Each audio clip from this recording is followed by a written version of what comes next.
Now you are ready to add color to your pop art picture. The first thing you're going to want to do is to create a layer to add color in that just is blank at this point. So what I'm going to do is I'm going to hold down the control key. By holding down the control key on my keyboard and clicking in the black and white image here, what happens is now just Marilyn Monroe is selected. So notice when I held down control and I clicked over in the thumbnail in the black and white, then I got the crawling ants or the selection tool around her. That's what I wanted. Now I'm going to say layer, new layer. Okay, along the top. And if I hide Marilyn Monroe, you can see all that's there is a selection of the shape of Marilyn Monroe. Okay. Now if I wanted to color on this top layer, it would cover up what was underneath. I sort of want to combine my color with the layer underneath. So I'm going to go from normal and I'm going to change it to multiply. So the blend mode of the layer was normal and I want to drop it down to multiply, which is the fourth one down. So now it's set to multiply. So now when I take my paintbrush and I color her in, it's going to go only behind the black. Do you see that? So now that I'm coloring her in, nothing is showing up on top of black. Okay, and I'm just going to say Control Z to get rid of that. I'm going to start by coloring in her skin tone. You can come up with your own skin tone. It doesn't have to be realistic. So if I wanted like a brown or a green or a blue Marilyn Monroe, she could be really any color. Her skin is sort of a peach. So what I want to do is you've got several choices. You can make your own color. So if I go over to, all skins are really like a different version of brown, lighter, darker. I could play around and click in here until I found a color.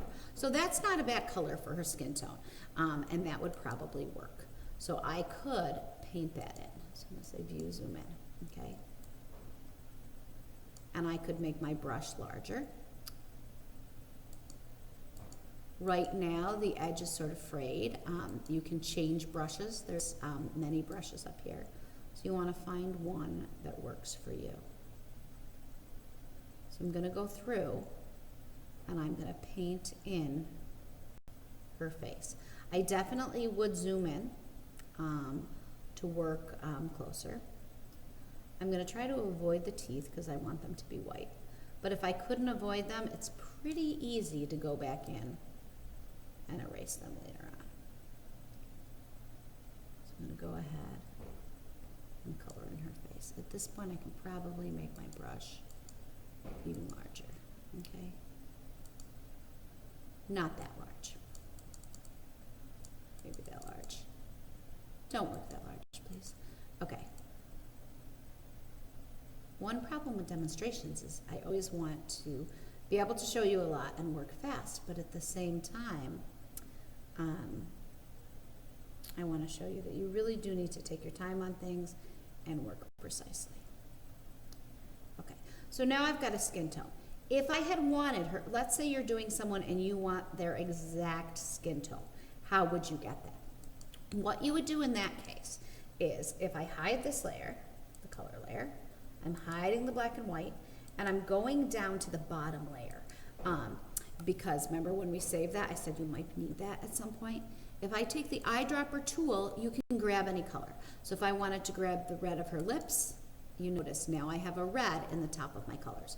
The black of her turtleneck, her skin tone.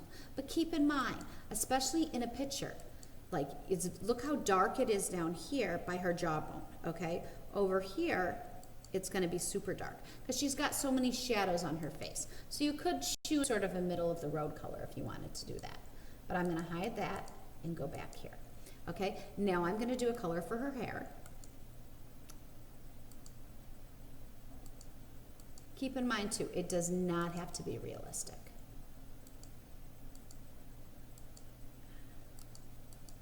I'm going to do this sort of butter, bright fluorescent yellow. The pop artist really worked with a lot of bright colors, and I'm going to take a couple minutes and I'm going to fill this in. Now, if I was really working on my project, I probably would do a couple different tones, okay? So you can sort of vary your tones You can even use the gradient tool if you want to do that. I sort of like the airbrush effect, okay? At this point, I definitely would make my brush smaller. Maybe not that small. And I go in and I get those little details. Okay. Here's where you want to start getting creative, okay? You could do like a different shade on her face if you wanted, okay?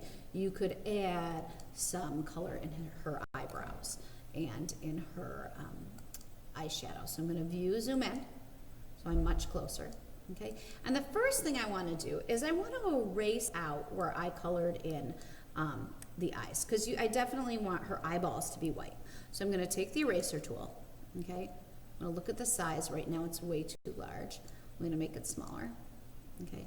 And I'm going to erase out the whites of her eyes. I do want a white dot to show, but I can't really erase this black. So if I wanted a white dot to show, I could go on the layer beneath this. So I just clicked to switch layers. Okay, I'm going to change my colors to white, black and white. I'm going to take my paintbrush, and that is too big. Okay, so I'm going to click on that bottom layer. I'm going to make my paintbrush smaller. Okay, I'm going to make sure it's white.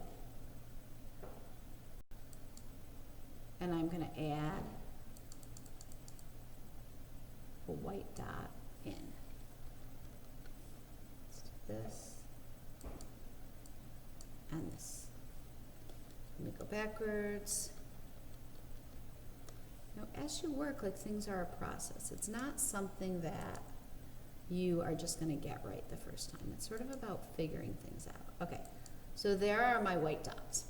When I go back up here and I take my eraser, I want to erase so that they're not peach. Okay, so when I view, zoom out, now her eyes stand out quite a bit more. What I usually tend to do too is I usually use my eyedropper to pick up the color I use for the skin, okay? And then I go back to that color and I want it a little bit darker, so I'm going to drop it down. So you can see that's not that much darker. And then I can take my brush and I want to have some variety in my skin tone, so I'm going to make it a little bit darker. And I wanted to add some darker around the edge. But I don't want it to be so strong. So what I'm going to do is, instead of opacity, instead of having it be super solid, I'm going to give it some lightness. So I'm going to do some colors in her face, some shading, usually down the side of the nose here, some shading that is different. And I would really build that up and take some time with that. I definitely would as well choose a color for eyeshadow and put that in as well with my paintbrush. You really want to take your time as you work. You want to add different colors. You want at least 4 different colors when you're done with your project. Okay, so now I could go in, view, zoom in, and I'm going to add my eyeshadow as well. That line is so small, so I'm going to change it. One thing you'll find too, like sometimes when you're working, it's not coloring, but it's because you're on the wrong layer. So I've got this, the pink, and maybe I want even. Do we want to go darker? Let's see if we want to go darker. Okay. Now it's still on the opacity of 36%. So if I want it solid, I'll have to do that darker. I'm not sure about this here with the eyebrow.